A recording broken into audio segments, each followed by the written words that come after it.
qəmxana, bacar burada yaratmasa qəmxana.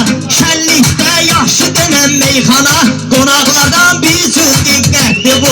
Qonaqlardan bir üçün diqqətli bu. Bizim soydu böyük ziyafətdir bu. Bizim Sinan bəyimizə qismətdir bu. Həşin sən üləyində yanğın olsun, gəl elə deyək meyxana qırğın olsun.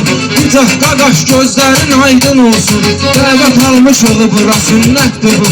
Dəvət almışıq bura sünnətdir bu. Kiçik toydu böyük ziyafətdir bu. Bizim Sinan bəyimizə qismətdir bu. Hər rəqibləri mən bu gün üstəliyirəm. Elə bilmə qardaşım gülüyürəm. Bizim bəyimdən də təbrik eləyirəm. Dədə babalardan qalan adətdir bu. Dədə babalardan qalan adətdir bu. Kiçik toydu böyük ziyafətdir bu. Bizim Sinan bəyimizə qismətdir bu. Gəlməmişəm ürəklər dağlasın. Kim deyir ki içəndə axmaqlasın. Bunlar gələk çətdə məni bağlasın. Bağlamasa bunlara töhmətdir bu. Bağlamasa bunlara töhmətdir bu. Kiçik toydu böyük ziyafətdir bu. Bizim Sinan bəyimizə qismətdir bu. Bu elçinin sənətə tapılmır təni. Söz deyəndə belə də olur əhsəni. Burada olsa bağlayardım mən səni. Prosta bırak doğma məmləkətdir bu. Prosta bırak doğma məmləkətdir bu. Yaxşı gedir meyxananın əhvalı, bir əl çalın şairin gəlsin halı. Uşaq bağlayır axsaqqalı, axı necə taleydi bu qismətdir bu. Axı necə taleydi bu qismətdir bu. Meyxanadan yaxşı çıxıbdır başım, üstüyün üstündə olubdur daşım. Başından geçən danışma qardaşım, bilirsən ki hamısı cinayətdir. Bilirsən ki hamısı cinayətdir bu. Yandırıcıyam birazdan da yaxsıyam. Şimşək olub bu göylərdə çaxsıyam. Sən ölsənin işivə sonra baxsıyam. Mən bilirəm elə şikayətdir bu. Mən bilirəm elə şikayətdir bu.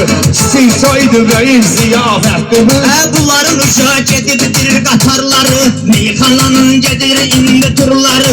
Fitva verin mən bağlayım bunları. Siz bilirsiniz məndə cəsarətdir bu. Siz bilirsiniz məndə cəsarətdir bu. Çıxartmışam meyxananın dadını. Çağırmışam meyxana ustadını. Kimi tanıyıram kimin çəkim adını. Gəlin deyin qulağıma xəlvətdir bu. Gəlin deyin qulağıma xəlvətdir bu. Düşmənləri salmışıq daşdan dağa, qurban olun dalğalanan bayrağa. Lazım olsa yenə gedərik Qarabağa. Fərz elə ki ay kişi ön xətdir bu. Fərz elə ki ay kişi ön xətdir bu. Kiçik soydu böyük ziyafətdir bu. Bizim Sinan bəyimizə qismətdir bu. Sözümə belə də diqqət etmişəm. Şair kimi sözdə hikmət etmişəm. İkili Naxçıvanda xidmət etmişəm. Vətənim üçün asıb xidmətdir bu. Vətənim üçün asıb xidmətdir bu. Kiçik soydu böyük ziyafətdir bu. Bizim Sinan bəyimizə qismətdir bu. Söz deyirəm çayla monitorda, məylədiyən olmalıdır işiniz orada. Xidmətini gizlədirdi bu orada. 6 ayın gör necə gizlətdi bu. 6 ayın gör necə gizlətdi bu.